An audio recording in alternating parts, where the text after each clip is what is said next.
영원히 빛나는 인생이 되려면 어떻게 해야 될까? 오늘 창세기 49장에 야곱의 죽음의 이야기를 소개해 드릴 겁니다.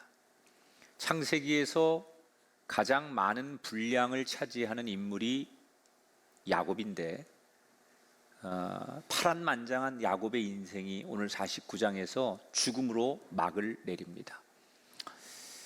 지난 시간에 야곱이 요셉의 두 아들을 급하게 자기 아들로 입양하는 의식을 치르며 정말 죽음을 앞둔 마지막 임종 직전의 모습을 소개해 드렸습니다. 오늘 그 이야기의 연장선입니다. 지금 야곱은 숨을 가쁘게 몰아쉬며 이 세상에서의 생을 마감하기에 직전에 와 있습니다. 요셉과 두 어린 아들을 만난 뒤에 야곱은 밖에서 대기하고 있던 나머지 아들들을 다 부릅니다.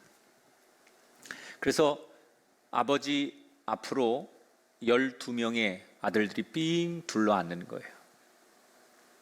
이제 마치 꺼져가는 촛불처럼 생명을 다하는 아버지의 모습을 보며 자녀들은 흐느끼기 시작합니다.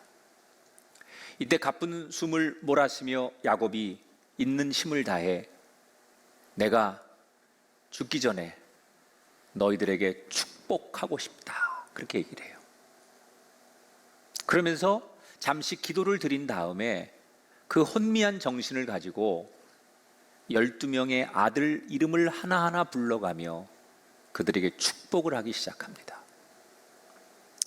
근데 사실은 이건 개인적으로 말하면 유언이죠. 한 아들들에게 아무개야, 누구야 이렇게 말하는 건 사실 유언이잖아요. 그리고 축복이잖아요. 그런데 내용면으로 보면 유언이나 축복이 아닙니다. 좀 이따 설명해 드리겠지만 어느 아들에게는 저주에 가까운 이야기를 합니다. 왜 그럴까? 사실 지금 이 12명의 아들은 이제 훗날 수백 년이 지난 다음에 이스라엘의 민족을 이루는데 12지파의 조상이 될 아들들입니다. 그래서 하나님이 12명의 아들들에게 아버지로서 자녀들에게 유언하고 축복하는 것을 넘어서 이스라엘 민족을 이룰 12지파의 조상이 될 그들에게 상징적인 하나님의 뜻을 전하게 하는 거예요. 다시 말하면 하나님이 예언을 하게 하는 거예요. 여러분, 저는 하나님은 야곱에게 죽기 전에 네 아들들에게 내 생각을, 다시 말하면 예언을 해라 라고 감동을 주시는데, 아버지는 아들들에게 아버지로서 좋은 말을 해주고 싶은 거예요. 듣기 좋은 말, 기분 좋은 말, 사랑스러운 말, 아버지로서 당연히 죽기 전에 그런 말을 해주고 싶을 거 아니에요. 근데 하나님은 자꾸 네 사사로운 감정으로 전하지 말고 내가 전하려고 하는 말을 정확하게 전해야 된다라고 계속 하나님께서 감동을 주시는 거예요. 그러니까 아마도 성경에는 안 나오지만 한동안 야곱은 마음이 복잡하고 괴로웠을 거예요. 자녀들의 앞길을 마음껏 축복하고 싶은데 듣기 좋은 소리만 하지 말고 하나님의 뜻을 과감 없이 전하라고 하니 굉장히 괴로웠겠죠. 그런데 오늘 1절에 보니까 이렇게 드디어 결심합니다. 너희는 모이라. 너희가 후일에 당할 일을 내가 너희에게 이르리라. 결국 아버지로서 하고 싶은 이야기가 아닌 하나님께서 말씀하고 싶은 내용을 전했다는 거예요. 왜? 내가 이 자식들에게 아버지로서도 중요하지만 하나님의 사람으로 사는 것이 더 중요하다는 것을 알았기 때문이라는 거예요. 여러분, 우리가 살면서 많은 역할을 감당합니다. 누군가의 부모가 되기도 하고 또는 누군가의 자녀가 되기도 하고 누군가의 친구와 동료가 되기도 합니다. 그런데 그런 여러 역할을 동시에 감당하다 보면 어떤 역할을 우선으로 해야 되고 어떤 역할을 더 잘 감당해야 될지에 대해서 갈등할 때가 있어요. 그때 우리가 뭘 선택해야 되느냐? 나는 하나님의 사람이다. 여러 역할 중에 내가 하나님의 사람이라는 이 역할을 잊지 않는 것, 그것이 정말 중요하다는 거예요. 야곱이 지금 그걸 붙드는 거예요. 아버지로서의 역할이 아니라 하나님의 사람으로서의 역할을 감당하기 위해서 비록 자식들이지만 그 자식에게 단순한 감정적인 유언이 아닌 하나님의 예언을 전하는 거예요. 자, 아들들은 아버지 입에서 무슨 얘기가 나올까? 사실은 기대했겠죠. 아버지가 자신들을 마음껏 축복해 주지 않을까? 그런데 첫째 아들 루벤 이름을 부를 때부터 아들들은 기대했던 것과 전혀 다른 이야기에 다들 깜짝 놀라게 됩니다. 3절 4절에 보니까 첫째 아들 루벤을 부르면서 이렇게 예언하죠. 루벤아, 너는 위풍이 월등하고 권능이 탁월하다마는 물의 끓음 같았은즉 너는 탁월하지 못하리니. 사실 이 루벤이라고 하는 장남은 다른 어떤 형제들보다도 굉장히 재능도 많고 똑똑하고 그리고 아마도 사람들에게 인정도 많이 받았던 것 같아요. 아버지 야곱의 유전적인 좋은 걸 가장 많이 물려받은 아들이 루벤 같아요. 아버지가 인정하잖아요. 너는 어떤 형제들보다도 권세도 있고 명예도 있고 넌 정말 대단하다. 그런데 그렇게 좋은 재능과 능력이 있는데 그가 어떤 인생을 살았다고요? 끓는 물처럼 살았으니 너는 탁월하지 못할 것이다. 으뜸이 되지 못할 것이다. 여러분, 끓는 물이라는 게 뭘 말하는 거예요? 주전자가 막 끓으면 그게 넘쳐나잖아요. 그럼 그 안에 있는 물이 다 쏟아지는 거예요. 아무리 대단하고 능력이 있고 똑똑하고 그가 사람들에게 인정을 받아도 끓는 물처럼 그 안에 있는 재능과 능력을 쓸모없이 낭비하면 그것이 헛된 것이라는 거예요. 그런데 루벤이 그렇게 살았거든요.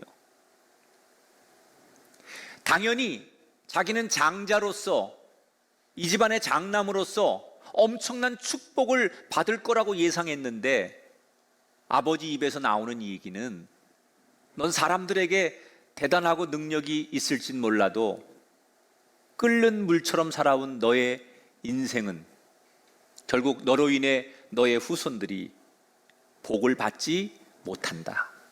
장자의 복을 누리지 못할 거다. 그런 얘기예요. 루벤이 큰 충격을 받고 있는데 연이어 둘째 시므온과 셋째 레위에 대해서도 아버지가 축복의 예언을 합니다. 형식은 축복을 빌렸지만 그 내용은 축복이 아니에요. 둘째 시므온과 레위에 대해서는 뭐라고 얘기를 하느냐? 너희들은 참 잔혹하구나. 여러분, 이 성경의 야곱의 12아들 가운데 둘째 시므온과 레위 이 둘은 늘 단짝이에요. 항상 붙어 다녀요. 그런데 아버지가 죽으면서 지금 하나님이 전하라고 하는 말을 전하는데 뭐라고 전하느냐? 너희 두 아들은 칼로 난폭하고 잔인하게 살아서 저주를 받을 것이다. 여러분, 이 시므온과 레위가 어떤 일이 있었습니까? 과거에 야곱의 딸 가운데 디나가 세겜이라는 도시에 가서 그 지역의 젊은 청년들에게 성폭행을 당하죠. 이때 그 여동생의 복수를 위해서 아들들이 가서 세겜 사람들 모두를 죽입니다. 그런데 어떻게 죽여요? 사기를 치죠. 내 여동생과 결혼시킬 테니 그러려면 우리의 종교의식을 따라달라. 남자들은 모두 다 할례를 받아서 하나님의 사람인 증거를 내면 내 여동생과 결혼시켜 주겠다. 할례라는 건 굉장히 거룩한 건데 이 거룩한 것을 복수에 쓰는 거예요. 그래서 세겜 사람들을 모두 다 할례를 받게 한 다음에 칼로 가서 그들을 무참히 살해할 때 이 시몬과 레위가 앞장을 섭니다. 하나님이 그 얘기를 하시는 거예요. 너무 많은 피를 흘리고 사람을 죽였으니 너의 후손들은 이 땅에서 상을 받지 못하고 저주를 받게 될 것이다.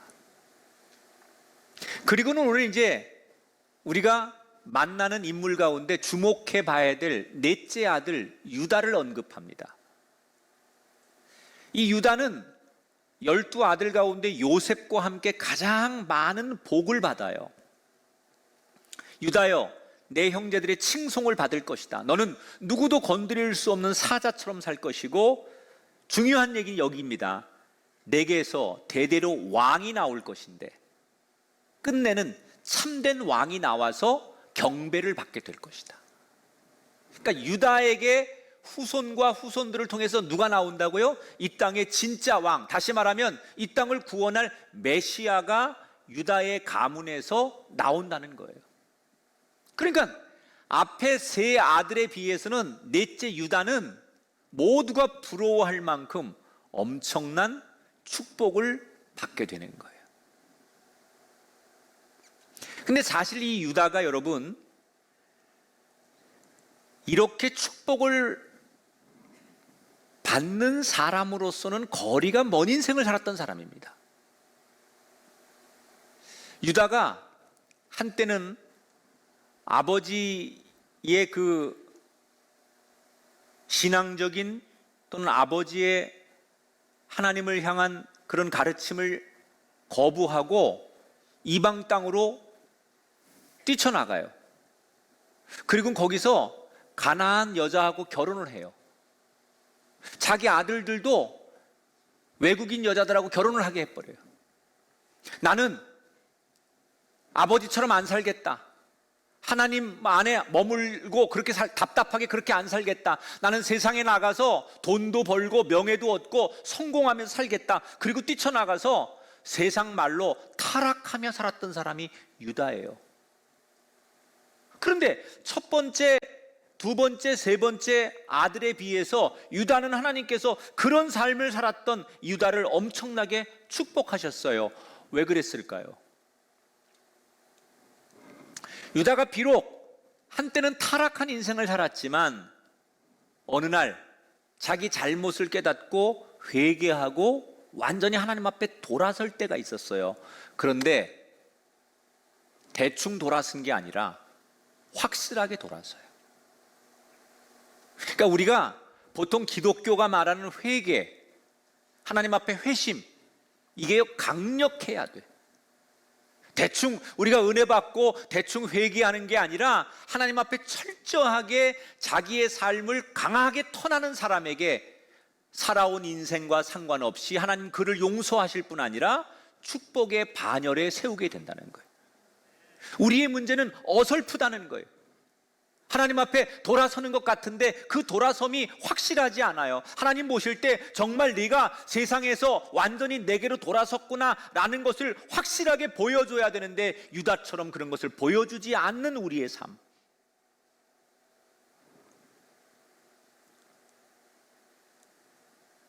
야곱은 4명의 여자에게서 12아들이 태어나요.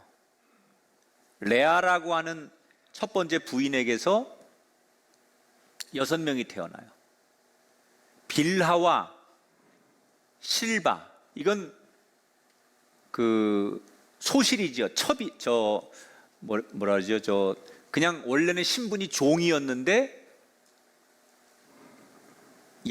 야곱의 아들들을 이 두 몸종에서 2명씩 태어나게 되고, 그리고 2명은 마지막 자기가 사랑하는 여인 라헬에게서 2명이 태어나서 12명이 되는 거예요. 지금 유다까지 4명을 축복했잖아요. 나머지 6명을 쭉 이렇게 예언을 한 다음에 뒤에 가면 이제 요셉 얘기가 나와요. 자, 요셉은 아버지 야곱이 제일 사랑하는 라헬에게서 태어난 아들 아닙니까? 그러니까 아버지가 워낙 요셉을 좋아했고 자기가 사랑한 여인의 아들이었기 때문에 예상이 되지요. 이 요셉을 축복하는데 힘주어서 뭐라고 축복하느냐? 너는 풍요롭게 살 것이고 어떤 적대자가 너를 공격해도 너는 강해질 것이다. 하나님이 너를 보호할 것이고 형제들 중에 가장 탁월한 민족을 이룰 것이다. 유다와 함께 요셉은 가장 큰 축복을 받게 돼요. 그리고 훗날 몇백 년이 지나서 이 하나님이 예언하고 아버지가 축복한 대로 이스라엘의 12지파 가운데 이 두 지파는 이스라엘 민족의 중심이 됩니다. 자, 그 다음에 이제 마지막으로 막내 베냐민을 축복하는 거예요. 그런데 이 베냐민에 대한 예언이 굉장히 흥미롭습니다. 우리가 생각할 때는 라헬에게서 태어난 아들이 둘인데 그 하나가 요셉이고 그 다음에 베냐민이잖아요. 베냐민은 막내예요. 그래서 아버지가 정말 늙음아까지 가슴에 품에 끼고 살았던 아들이에요. 일찍 엄마가 돌아가셨기 때문에 엄마 없이 크는 그 막내를, 그리고 형이 요셉이 죽은 줄 알았기 때문에 아버지는 끔찍히 이 베냐민을 아끼고 사랑했어요. 그래서 우리 상식으로는 막내에게는 형들보다 더한 축복을 줄 거라는 그런 예상이 됩니다. 그런데 베냐민의 이름을 부른 야곱은 뭐라고 얘기를 하느냐? 27절에 베냐민은 물어뜯는 일이라 아침에 빼앗은 것을 먹고 저녁에는 움킨 것을 나눌 것이다 그랬어요. 여러분, 그 베냐민의 후손들을 뭐라고 예언하느냐? 이리떼처럼 살 것이다. 남의 것을 빼앗고 약탈하고, 그러니까 호전적으로 살 것이다 라는 것을 이리에 비유를 했는데, 이게 어떻게 들어보면 저주 같기도 하고 또 어떻게 들어보면 축복 같기도 한 이 예언, 우리가 예상한 것보다 훨씬 빗나가는 축복을 하잖아요. 이게 뭘 증명하는 거냐? 아버지로서 자기 하고 싶은 얘기를 하는 게 아니라 인간의 편애나 감정에 따라서 누구한테 내가 복을 주고 싶은 만큼 주는 게 아니라 지금 자기가 전하는 이 마지막 유언은 성령의 감동에 의한 하나님의 메시지를 충실하게 전하고 있다는 걸 증명하는 거예요. 자, 이렇게 해서 12명의 아들에 대해서 아버지로서 한 사람 한 사람 하나님이 주신 예언의 축복이 끝납니다. 결국 아버지를 통해서 축복의 예언을 들은 아들들은 희비가 엇갈리는 거예요. 축복을 받은 아들이 있는가 하면 저주를 받은 아들이 있어요. 하나님은 왜 어떤 아들에게는 복을 주시고 어떤 아들들에게는 저주를 내리신 걸까? 그 근거가 뭘까? 성경은 하나님이 그렇게 축복과 저주를 나누신 기준이 있다는 거예요. 축복을 할 때, 저주를 내릴 때 그 기준이 있다는 거예요. 28절을 같이 읽어보겠습니다. 시작. 각 사람의 분량대로 축복하였더라. 그 사람이 살아온 삶을 하나님이 보신 대로, 그 사람이 어떻게 살았는지 삶에 보여지는 대로, 그 결과대로 복과 저주를 정하셨다 그랬어요. 저는 이 성경에서 하나님이 우리에게 하고 싶은 가장 강력한 메시지가 이거라고 생각해요. 우리는 지금도 내가 하나님 앞에 복을 받을 것이냐 복을 못 받을 것이냐 무엇이 결정할 것 같아요, 여러분? 여러분, 내가 하나님 앞에 복을 받고 싶어요. 내 자녀에게 복을 빌어줘요. 그런데 어떤 사람은 복을 받기도 하고 복을 못 받기도 해요. 도대체 그 기준이 뭐냐는 거예요. 그 기준이 오늘 성경은 사람들 다수의 환호나 인간적인 평가나 어떤 세상의 명분, 이런 걸로 그 사람이 복을 받고 저주를 받는 게 아니라는 거예요. 하나님이 그 사람을 축복하느냐 안 하냐에 대한 결정은 하나님이 그의 삶의 시선, 하나님이 그를 살아가는 걸 어떻게 보고 계시느냐, 하나님의 시선에 의해서 결정된다는 거예요. 하나님이 지금 우리를 어떻게 보시느냐에 따라서 나를 넘어 내 후손들의 운명까지 결정된다는 거예요. 오늘 12아들 중에 유다나 요셉처럼 자기를 넘어 그의 후손들까지 영원히 빛나는 인생이 되기를 원한다면 우리는 어떻게 살아야 되느냐? 우리가 살아가는 매 순간순간마다 하나님의 눈을 기억하고 살아야 된다는 거예요. 설사 사람들이 나를 존경한다고 말하고 사람들 눈에는 내가 문제없이 사는 것처럼 보인다 할지라도 그걸 만족하면 안 돼요. 사람들이 나한테 박수를 보내고 나한테 머리를 조아린다고 해서 내가 잘 살고 있다고 착각하면 안 돼요. 온 세상을 다스리고 계신 하나님이 잘했다고 인정하시는 그 하나님의 시선에 마음에 들 때 내가 진짜로 잘 사는 거라는 거예요. 그런 면에서 우리는 지금 누구를 의식하고 삽니까? 우리가 지금까지 살면서 가족을 의식하고 동료를 의식하고 나를 평가해주는 군중을 의식하고 세상을 의식하면서 눈치를 보고 살고 계시진 않습니까? 요셉은 그렇게 안 살았어요. 어디를 가도 누가 나를 어떻게 평가하든 하나님이 날 바라보시는 그 하나님의 시선을 의식하며 코람되어 오직 하나님 앞에 온전히 살기를 힘썼어요. 그랬더니 하나님의 그 시선이 그를 쭉 지켜보다가 너와 너의 후손을 영원히 빛나게 하겠다고 약속하시는 거예요.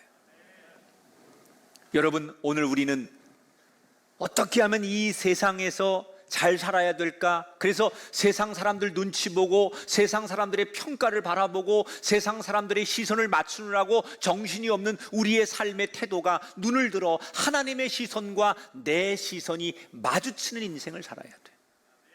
우리의 자녀들이 세상의 욕망과 세상의 욕심과 세상의 목표만을 위해 살아가도록 눈을 그쪽으로만 뜨게 하는 것이 아니라 그의 눈이 하늘을 향하여 주를 바라보고 하나님의 시선과 우리의 자녀의 시선이 마주치게 할 때 그 자녀들이 영원히 빛나는 인생이 되는 거예요.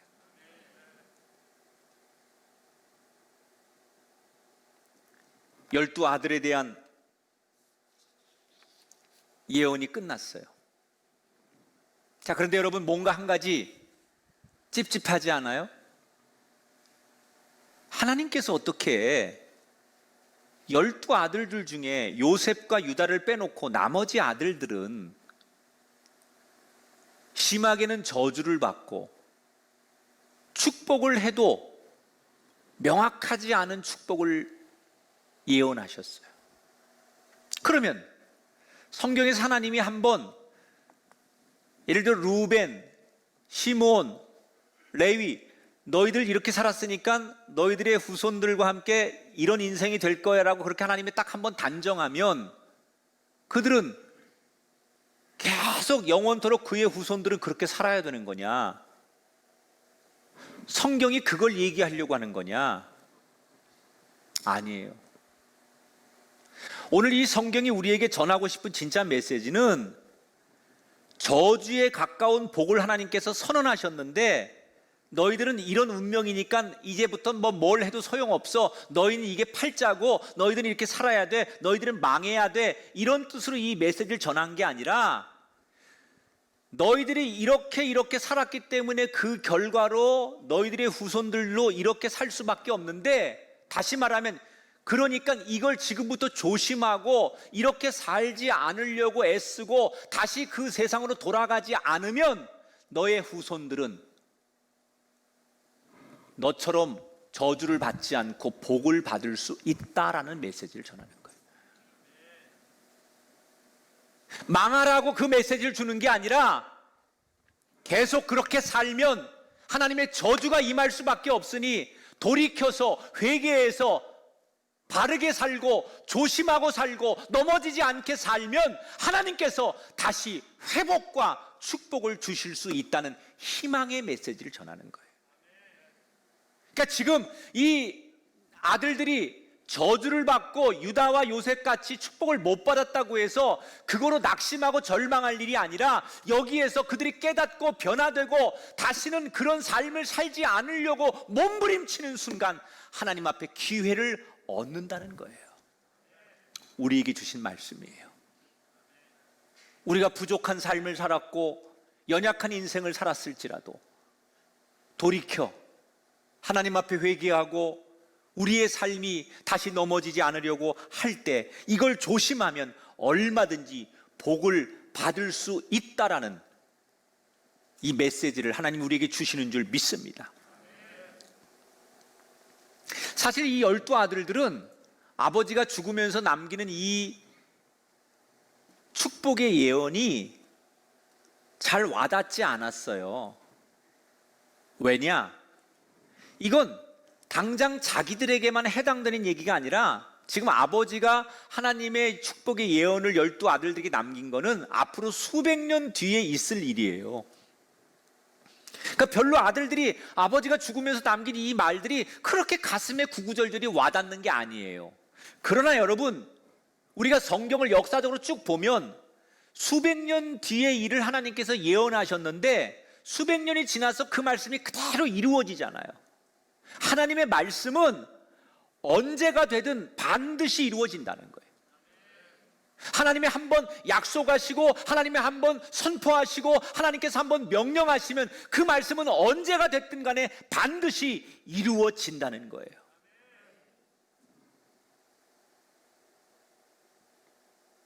거의 이제 숨을 제대로 쉴 수 없을 만큼 자가 호흡이 안 될 만큼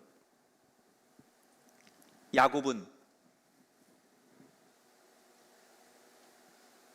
죽음의 거의 꼭지까지 옵니다. 있는 힘을 다해 한마디를 아들들에게 던지고 운명을 해요. 뭐라고 하느냐?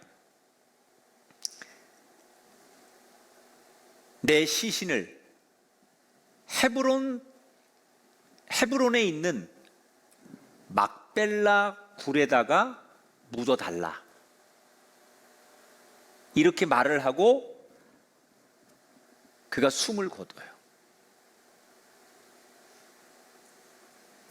여러분, 창세기 47장에 이 야곱이 아들 요셉을 급하게 불러가지고 자기 사타구니에 손을 집어넣게 해서 그들의 전통 예식에 따라서 맹세를 하게 한 다음에 뭐라고 유언을 하느냐?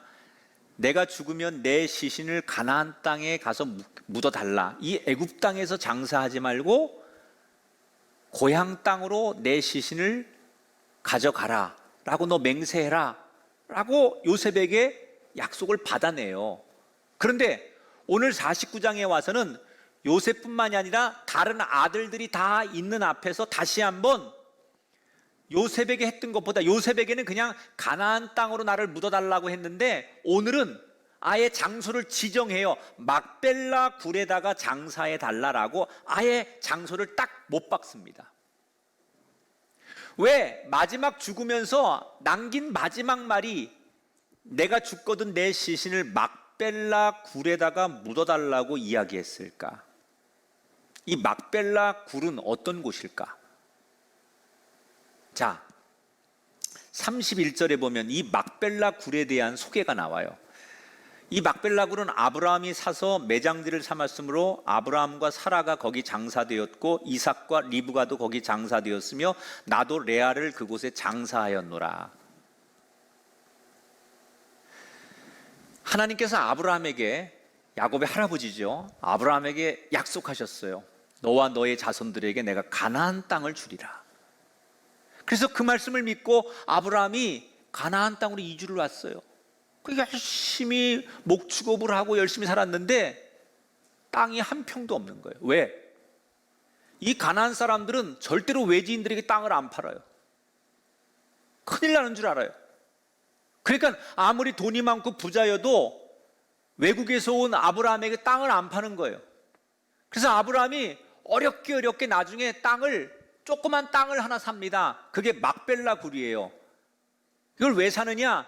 자기 아내 사라가 죽었는데 어디다가 묘를 하나 만들어야 되는데 그 묘가 없어가지고 그 묘를 쓰려고 많은 돈을 주고 겨우 사정사정해서 그 원주민들에게 막벨라 굴이라는 땅을 삽니다. 그리고 거기에 아내를 묻고 아브라함도 죽어서 거기에 장사되고 아브라함의 아들 이삭과 그의 부인도 거기다 다 장사 지내는 거예요. 그러니까 야곱은 아버지, 어머니, 할아버지, 할머니 어디에 묻혀 있는 거예요? 막벨라 굴에 있는 거예요. 그리고 자기의 첫 번째 부인 레아도 죽었는데 시신이 거기에 묻혔어요. 그러니까 이 야곱은 할아버지, 할머니, 아버지, 어머니 그리고 내 첫 번째 부인이 묻혀 있는 그곳에 나를 묻어달라 그랬어요. 근데 드라마를 많이 보신 분들은 이 정서적으로 잘 이해가 안 되는 게 있어요. 야곱이 제일 사랑한 여자는 누구였다고요? 라헬이었잖아요. 라헬. 끝까지 그 라헬을 못 잊어 했잖아요. 그러면 우리가 알고 있는 드라마의 끝은, 결말은 어떻게 돼야 돼요? 죽어서라도 나를 라헬 옆에 묻어다오 이래야 되는 거 아니에요. 그런데 그렇게 평생을 못 잊어하고 그 라헬 그랬던 이 야곱이 한 번도 사랑한 적 없는, 진심을 다해 한 번도 사랑하지 않은 레아 옆에 묻히겠다고 해요. 여러분, 라헬이 살아있으면 얼마나 섭섭하겠어요. 자기만을 전부 사랑한 줄 알았더니 죽으면서 나를 첫 번째 부인이 있는 데다가 묻어달라 그랬어요. 왜 그랬을까요? 왜? 라헬은 지금 어디에 묻혀 있습니까, 여러분? 그러면 라헬은 어디 묻혀 있어요? 제가 다 설교 때 몇 번 한 얘기인데 그렇게 그때 들을 때는 은혜 받고 막 끄덕끄덕거리고 막 그러시더니 처음 듣는 것처럼 라헬은 이 가나안으로 돌아오는 중간에 베들레헴이라는 곳에 묻혔어요.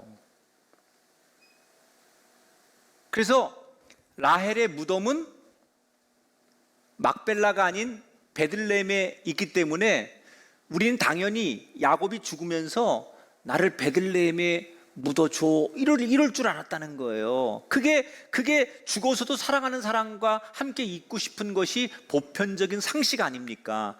그런데 자기가 사랑하는 라헬 옆이 아니라 한 번도 사랑하지 않은 레아가 묻혀 있는 막벨라 굴에 묻어달라고 했다는 거예요. 왜 그랬을까요?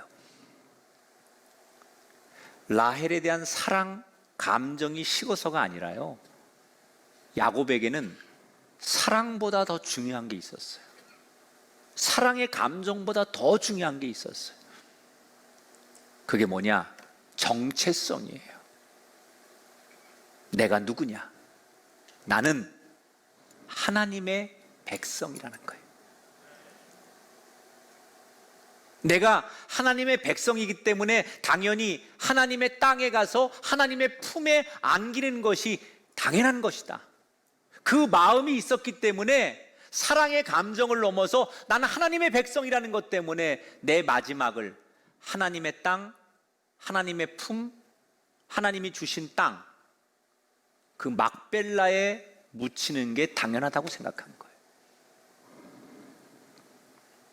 저는 사실 야곱이, 제가 몇 번 그 얘기를 했지만 그의 인생을 놓고 보면 그렇게 하나님이 축복하실 만한 인생을 산 사람은 아니거든요. 늘 사기치고 은혜 주신 거 그냥 다 발로 차버리고 별로 그렇게 건강한 인생을 산 사람 아니잖아요. 그런데 하나님 뭐 때문에 그렇게 야곱에게 감동하시고 그 야곱의 후손들을 축복하셨을까?